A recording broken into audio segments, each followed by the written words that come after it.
And hard-hitting, investigative pieces in the world of sports. Catch our uncut, unfiltered coverage on Augustine's Final Whistle, your destination for breaking news, sharp expert analysis, and hard-hitting, investigative pieces in the world of sports.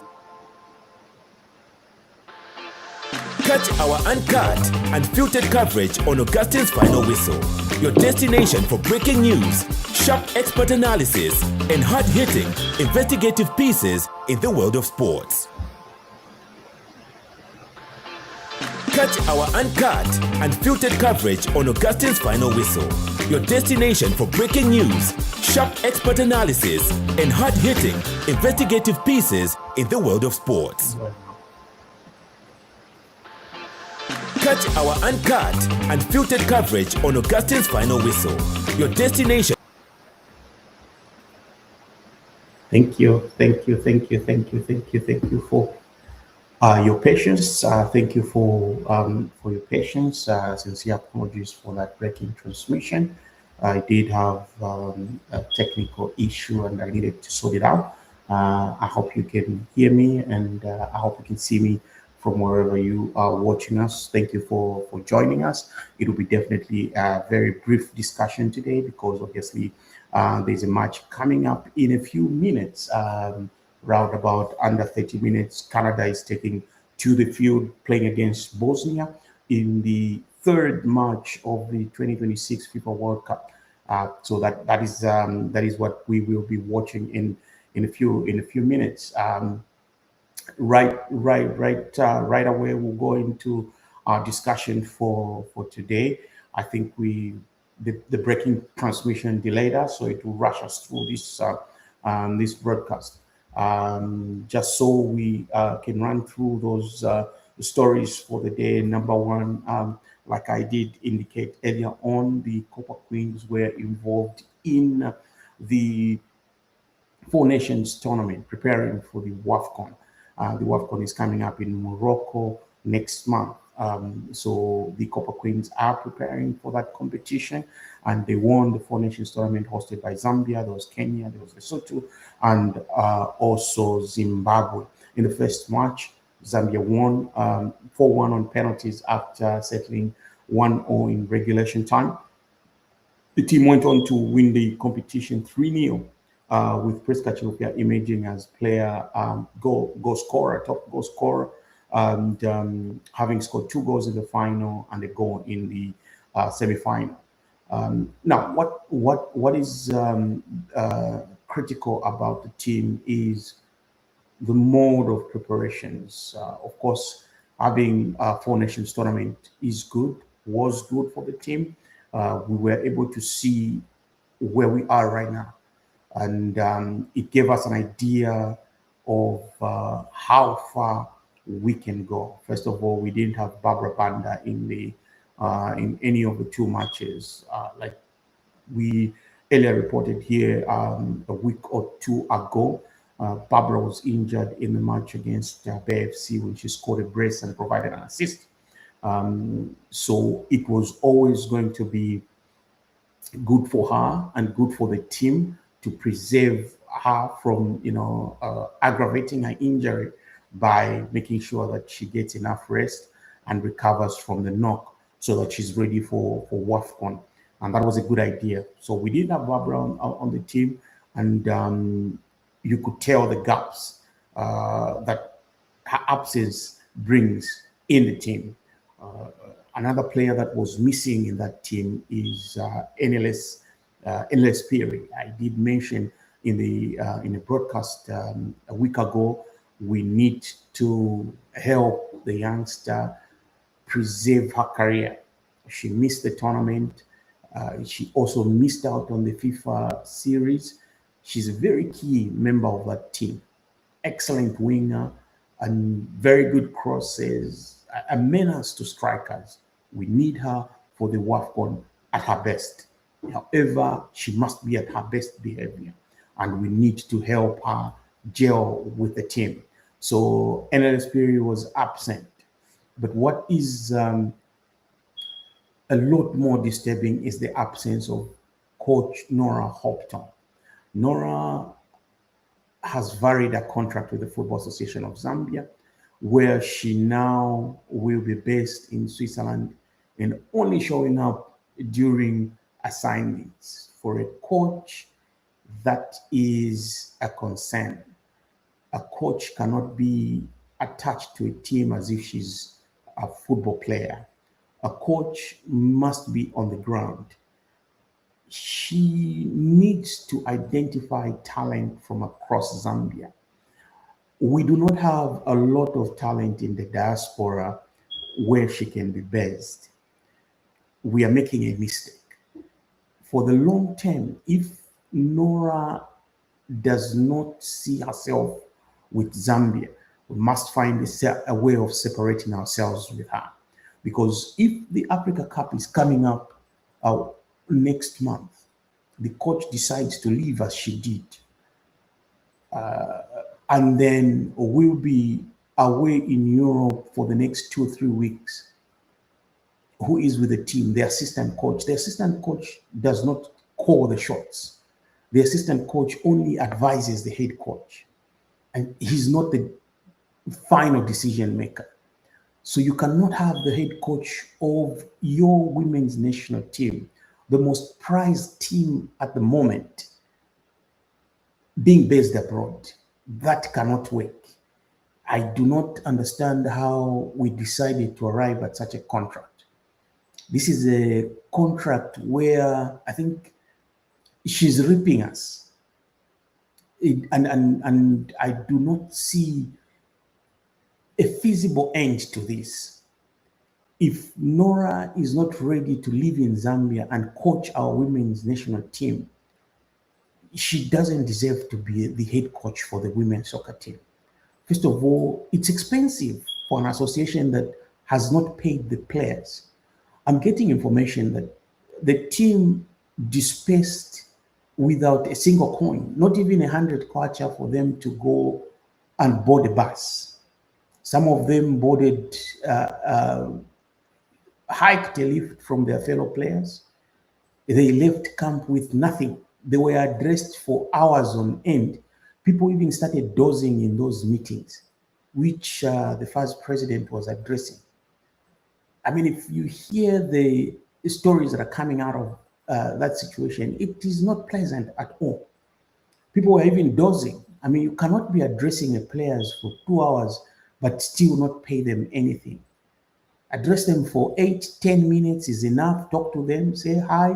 If there is a pledge that is being made, then make that pledge and leave the players alone to focus on the matches. There is no need for the first president to be conducting sermons. 2 hours, 1 hour address with the players is unacceptable. Football is not about talking. It's played on the pitch. Mouth ball should come to an end. When you visit the players, talk to them a few minutes, let them focus. Their mental focus should be on the match. Right now, they need their money. They have not been paid for the match against Namibia. They are owed winning bonuses for that. We haven't paid them any allowances for camping.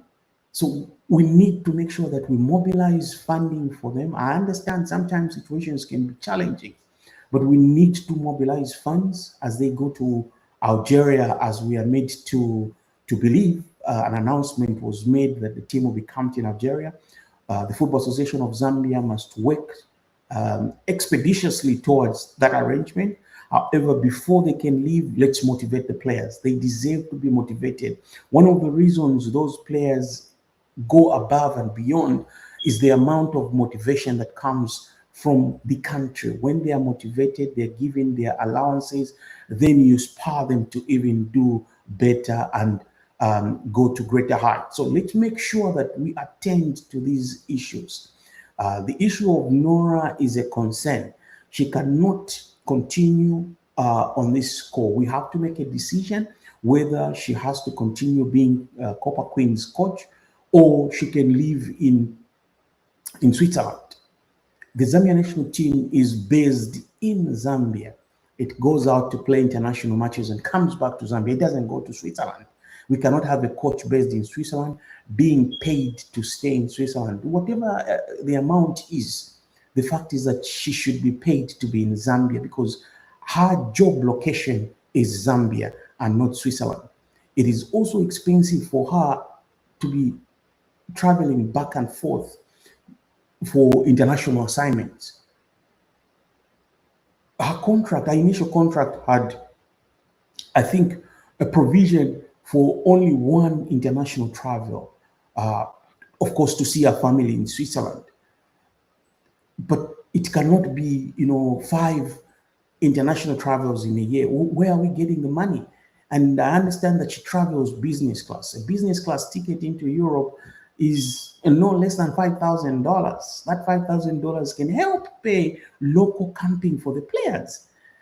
We need to be prudent in the manner we are managing our resources. I think let's devise a formula that we have a coach that is based in Zambia, a coach who's coaching Zambians in Zambia. There's no way you finish a tournament today, tomorrow the coach is on the plane and is heading to Europe. I don't think that is what we are meant to be. If Nora is not ready to live in Zambia, she must vacate that position. There should be no two ways about it. We cannot sugarcoat it. We cannot be sugarcoating these things. We need her in Zambia. That's where her job location is. When you're looking for a job, they will ask you if you're ready to travel, if you're ready to relocate. When she got the job, she didn't get the job to get to be in Switzerland. It's not good for the country. It's not good for the team. I think we need to find a formula with regards to Nora. But let's keep preparing, because I keep saying this is a golden generation of Zambian women football. And if this is a golden generation of Zambian women football, they are playing Nigeria in Group C. They are playing Malawi. They are also playing Egypt. Nigeria beat us 5-0 in the quarterfinals at the 2005 WAFCON. We expect another tough match against them. Malawi is no pushover. It's no pushover. Yes, we do beat them here and there, but they've got a team. They've got a decent team that can give us problems. Egypt too are developing. They may not be at their best. Their pedigree compared to ours, of course, is lower. But there could be surprises at this WAFCON, and we cannot take chances. So when we are preparing for this WAFCON, we must be serious, because we need to reach the semifinals. When we reach the semifinals, then we qualify to the World Cup. That in itself is another way of income generation on behalf of us. Because when you qualify to the Brazil World Cup, there will be significant income poured into women's football, the clubs that will contribute players to the national team that participates at the World Cup. FIFA gives you some significant amount. I think sometime in 2023, Zambia got plus minus $5 million for the club's preparations, as well as participation at the tournament. That was good money for the association. You get 5 million, it's good money. And that is why you want the team to work hard, gel together, be competitive enough to reach the semifinals and automatically qualify to the World Cup. I hope the Football Association of Zambia is critically looking at this situation. What was also, disappointing during the FIFA window a few days ago is that our senior national team, Chipolo Polo, was on holiday. There was no friendly organized for them. There was no announcement to discuss why the team was not engaged in any friendly. There was no direction whatsoever. Remember that in September, Zambia will be playing the qualifiers. In that qualifying series, there is Algeria, Togo, and Burundi. If you have followed football pretty well, you know that Togo is not a pushover. You know that Burundi can give us problems. And we all know Algeria, as World Cup finalists, would want to qualify for the 2027 Africa Cup of Nations, to be hosted by Kenya, Tanzania, as well as Uganda. So you cannot have a laissez-faire approach towards preparations. If I am not mistaken, this is the only window we had for Chipolopolo to have a friendly before September. This is the only window where we could have got all the players to play a friendly and allow the technical team to continue assessing. Yes, we may have played Argentina recently or sometime in March, but here we are in June with no friendly for the senior national team. What are we doing? Because that group, make no mistake, we might be going back to the situation where we were in a few years ago, when 3 times we failed to qualify for the Africa Cup. We should be very, very careful, because look, for a long time we haven't had a team. When you look at the goalkeeping department, the young man from Power Dynamos was one of the best players at the last Africa Cup. After that Africa Cup, he came back, his second choice at the club. Whatever happened, we may not know what is happening at the club. Was he injured? Why was he a second choice? Lawrence Mlenga took over. When Lawrence Mlenga took over, he got the number. Now, you are battling. Who is your goalkeeper at the moment? Are you going to get a goalkeeper who's on the bench at the club to come and play as first choice at the national team? That is problematic. And that is why we needed a friendly during this period, because we don't know. Is it now the best goalkeeper of the league, Mangani Banda, being, the first choice? Was he going to be tried during that friendly? All those things, that is when we're going to answer. We from the time Kennedy Moine retired, we have had problems finding a goalkeeper. We've changed goalkeepers like no man's business. And you have a window to try and assess a team which you don't utilize, at all. What are we doing in terms of preparations for the Africa Cup? We don't have a proper number 2. We don't have a proper number 3. A central defense, we don't have. Who is our 4-5, our reliable 4-5? We don't have a number 6 in the national team. And you have a FIFA window, you just let it go. Yes, we can have Fashion Sakala as a striker up front. We can have Patson Daka as a striker. Those are the major big names that you have in the team. But who is our reliable number 2? Who is our reliable number 3? Where is number 4 and 5? And who is number 6? What were they doing during the FIFA window? Why didn't we give the national team an opportunity to assess? You got Miguel Chayo as a defensive midfielder. We tried to play him in different positions. This was an opportunity to try the team, to have an idea of a skeleton team we will have for the qualifiers. But we never utilized it for some reason or another. I think we need to get serious with what we want and where we are taking our football. That is very key. I thought I needed to address that part on the national team, and then ensure that we pay particular attention both to the Copper Queens and to the senior national team. Chicken Joe is the head coach in there, assisted by Oswald Dimtapa, and we are hoping that technical bench is given sufficient support in order for them to qualify. Because if they don't qualify to the Africa Cup, we, the Zambians, will again say, look, that is why we don't want local coaches, expatriate coaches are better. But do we give them the necessary support? Do we give them the necessary tools to succeed in their roles? That is the question. And if we don't, then we have a problem. We have a problem. Moving on to Chicken and George Wandaminati in Changa Rangers. There are reports that he's due to join Zesco United. Now, according to the information I've so far gathered, George Londamina has a contract with Changa Rangers up to about November of this year.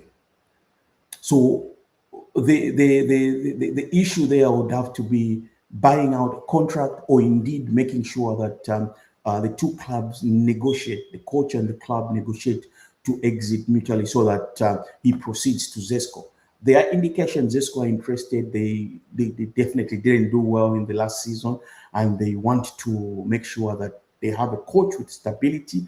They have a coach experienced enough to guide them into the transition league. We have a very short league coming up. It will only be played, I think, over 2 to 3 months. So these teams are trying to prepare themselves for that, and we are hoping that that news around Chicken George will be settled.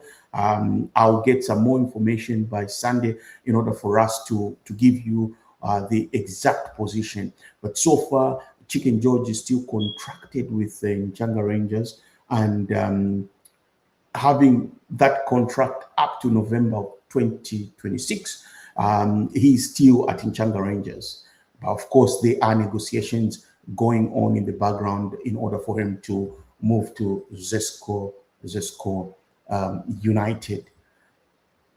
Coming on to Wetson Nyirenda, congratulations for a job well done, clinching a deal with Big Bullets to go and coach in Malawi. We can only wish you the very best. That's one of our senior coaches in the country. Very, very, very good coach, and excellent at his work, disciplinarian as he is. We can only wish him the very best. He's coached in Mozambique and has done pretty well in Mozambique. He has got a good record. He's coached in Zambia, coached Zesco United, coached Sanaco. He was not fortunate enough to get the results that he needed to get at club level recently, but he was able to, to create and craft a path for himself. Job well done on that record to Wetson Nyirenda.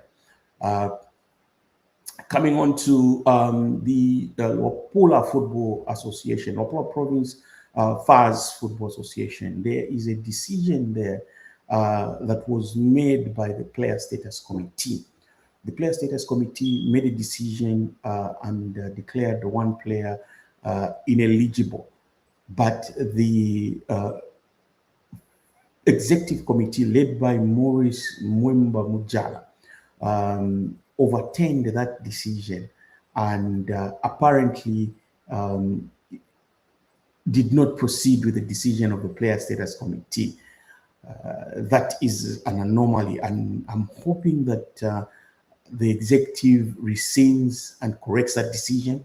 We can have a detailed discussion around that. The provincial executive does not have powers to overturn a decision of a judicial body such as a Player Status Committee. Of course, a Player Status Committee in strict sense is not a judicial body, but it is a subcommittee that determines the status of players.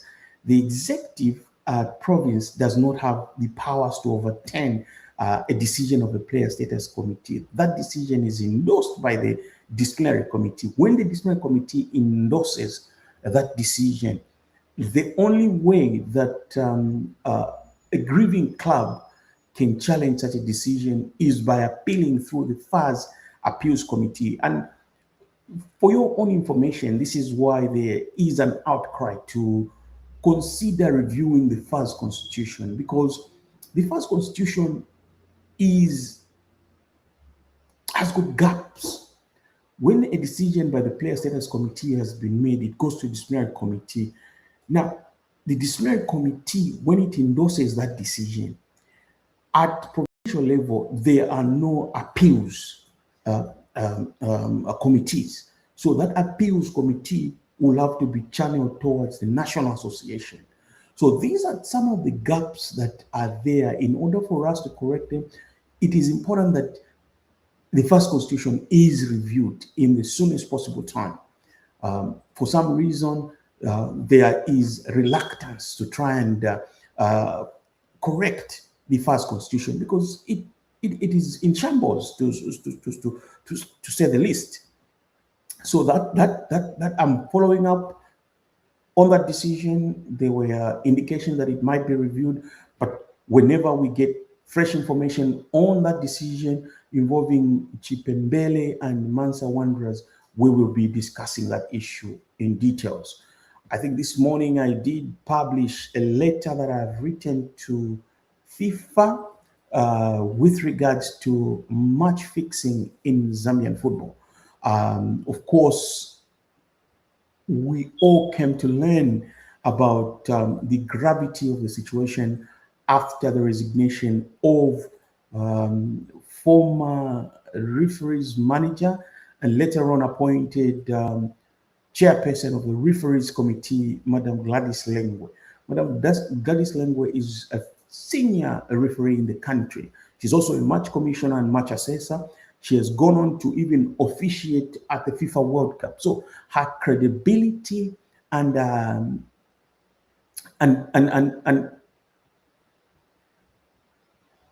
pedigree in Zambian football is high up. She ranks among the top referees, the likes of Kabala Mulachayu and Janice Kazwe, the Welich cookers of this world. These are some of the top referees to have emerged out of Zambia. If a referee such as that one, in a position of chairperson of the committee, quits her position and raises alarm and allegations of match fixing, an association must attend to such concerns with the agency it deserves. But we seem to have paid a blind eye to our concerns. And I thought it was important to bring these to the attention of the World Soccer Governing Body, FIFA. Why? It is not the first time. I'll tell you a story. There was even a story, verified, never published. At some point, someone almost attempted to corner a referee, international referee, to swing a match in certain favor. But the package he delivered was not enough to the agreement. In that 10 things around. So why am I saying this? There's a record. Remember that a former FAS vice president was also banned for match fixing by FIFA itself. Then we had some of our players who were involved in a syndicate in Finland some time back. I had the privilege of even talking to some of the guys when they came back. And I made suggestions to them on how they can recover. Fortunately, one of them has gone on to follow through with that guidance. And some of them, of course, have been assimilated in our teams, and they've recovered from that incident. So these things, are they happening in Zambian football? The answer is yes. Match fixing is real. It does happen. It happens in Zambian football. Some of the officials and players from Zambia have been victims and have been punished. Why now? A senior official who's a referee herself has raised alarm and said these things have become worse. Some of the appointments, even being made among referees, are regional based. You have to belong to a certain region to be appointed as a referee. Some referees are being appointed to the same matches over and over again. Teams are being awarded penalties. They are being awarded penalties. There has to be a penalty in a certain match. And we need FIFA to help us because it appears we cannot do this by ourselves. So we need our mother body, International Football Federation, to help us cleanse our system. No one is being accused at the moment. These are allegations. Allegations can only be proved through a thorough, independent, and objective investigation. You set up a committee that reviews of independent people you believe are not going to be biased in the process, people that are not going to be connected to a specific team, people that are going to do a proper and thorough job to establish the veracity of those allegations. And that's why we've reached out to FIFA. I've personally reached out to FIFA. Mr. Martin Ngonga is from Rwanda. He's a chairperson of the FIFA Ethics Committee Investigatory Chamber. And we are asking that this be conducted in Zambian football. We can't run away from that fact. It is happening. And if a senior referee like Madam Gladys Lengwe can raise alarm, there is sufficient ground to then conduct a thorough investigation. And I hope that FIFA will well respond positively to our call so that we can cleanse the game. At the end of the day, FIFA promotes fair play, but it can never be fair if some teams benefit from questionable refereeing decisions. It can never be fair. Then there will be no fair play. And that is what we are basically calling for. So I'm looking forward to that before we can raise other issues with FIFA, because what we believe is that corporate governance requires transparency, accountability, and integrity from every one of us that are participating in the game. So that is one thing that we have raised, and I thought I could quickly address it. So nothing sinister about that. It is a call to make sure that we are all accountable. Zambian football is transparent, and we are managing it accordingly. I thought I could make sure about that. We are going already into the match against Canada. Tonight, there'll be a match between the USA and Paraguay around 04:05 a.m. your time in Zambia, as well as the African continent. But on our end, around 9 p.m., we'll be watching the USA versus Paraguay. Right now, Canada is playing Bosnia. So we go ahead and watch that match.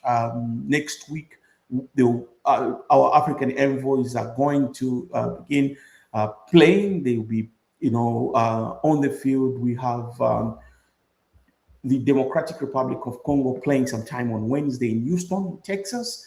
Looking forward to be around that match. And let's see if we can have Tunisia. Tunisia is playing Sweden. Sweden in Mexico. They're playing in Mexico on Sunday. Tunisia is playing Sweden in Mexico. Ivory Coast is having Ecuador on Sunday too. And the big one, Brazil versus Morocco, is on Saturday. Saturday, Brazil plays Morocco at midnight. Zambian time, it's at 5 p.m. Central time in the US. So we're looking forward to some mouth-watering clashes.